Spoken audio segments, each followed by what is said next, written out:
राजस्थान के दक्षिण में एक ऐसा क्षेत्र हुआ जिसे जाना गया मेवाड़ के नाम से। इस मेवाड़ को समय के साथ साथ बदला हुआ पाया गया। कभी इसे मेदपाट, कभी प्रागवाट, कभी मेदपाटन, कई नामों से इसे जाना गया। देखते ही देखते इस कस्बे में एक जनपद विकसित हुआ जिसका नाम था सीवी जनपद। सीवी जनपद की राजधानी मध्यमिका होती थी, जिसे आज नगरी के नाम से जाना जाता है। इसी मेवाड़ में भीलों के साथ साथ एक वंश और उद्भव हुआ जिसका नाम है गुहिल वंश। ये गुहिल वंश ही आगे चलकर सिसोदिया कहलाया।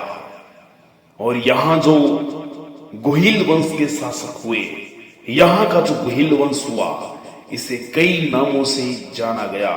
यहां का जो गुहिल वंश हुआ, इनकी उत्पत्ति को लेकर विद्वानों के बहुत सारे अलग अलग मत थे।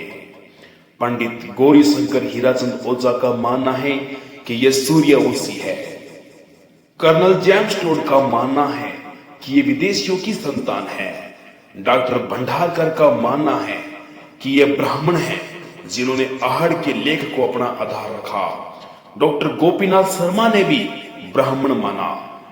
वीर विनोद के रचनाकार श्यामल दास जी ने इन्हें मुलभी से आना बताया है।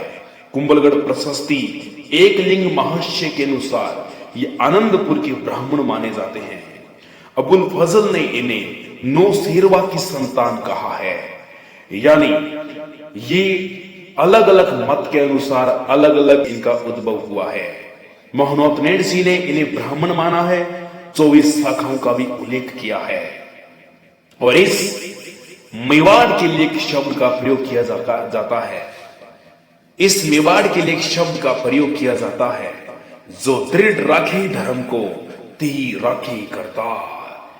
इसी मेवाड़ के गुहिल वंश के शासक हुए जिन्होंने संस्थापना की।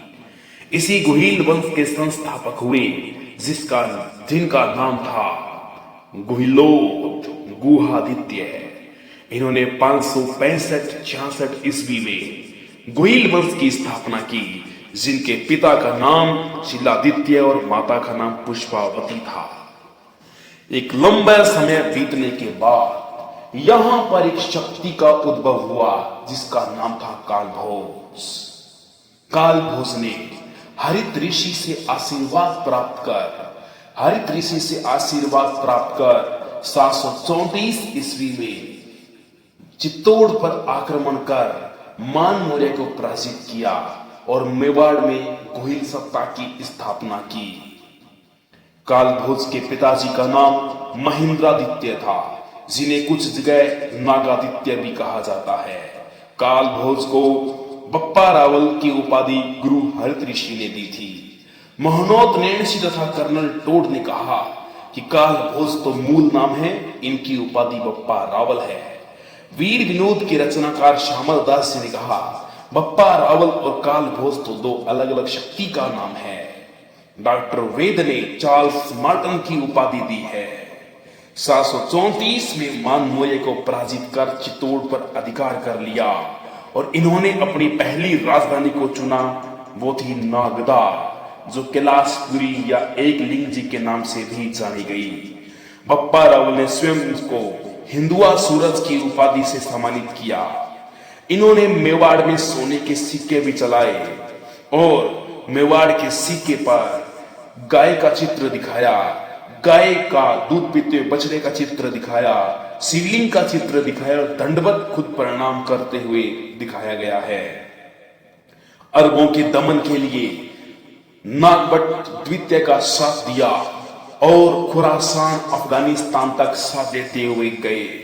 पाकिस्तान में रावलपिंडी शहर की इन्होंने स्थापना की। इन्हीं बप्पा रावल ने कैलाशपुर में एक लिंग जी का मंदिर बनवाया तथा एक लिंग जी गुहिल वंश के कुल देवता माने जाते हैं। मेवाड़ के शासकों का कहना है कि हमारे असली शासक तो एक लिंग जी हैं, हम तो केवल उनके दीवान हैं। वीर विनोद के रचनाकार कवि राजा श्यामल दास ने लिखा है कि बप्पा रावल तो एक खिताब है। बप्पा रावल की शक्ति के संबंध में अनेक किंवदंतियां प्रचलित है। जनश्रुति का मानना है कि बप्पा रावल की 12,72,000 की सेना थी। ये एक झटके में 2-2 भैंसों को बलि देते थे, 35 गज की धोती पहनते थे, 16 गज का साफा पहनते थे, 32 मन की इनकी खड़ग होती थी। बप्पा रावल ने प्रतिहार शासक नागभट्ट सेकंड का सहयोग अरबों के नाश में किया। पंडित गोई शंकर हीराचंद ओझा के अनुसार बप्पा रावल की मृत्यु नागदा में हुई थी। नागदा में बप्पा रावल की समाधि को बप्पा रावल का मंदिर भी कहा जाता है, लेकिन कर्नल टोड के अनुसार इनकी मृत्यु खुरासान अफगानिस्तान में हुई है। गोपीनाथ सरवा के अनुसार बप्पा रावल के वंशज कई आए। भोग, महेंद्र, नाग, शिलादित्य, अपराजित, कालभोज द्वितीय, खुमान, महेत्र, भृतभट्ट, खुमान, माहयाक, खुमान तृतीया, कई अजीब व गरीब शासक आए, लेकिन इतिहास में उन्हीं को याद रखा जाता है जो ऐतिहासिक घटनाओं से जुड़े हुए होते हैं।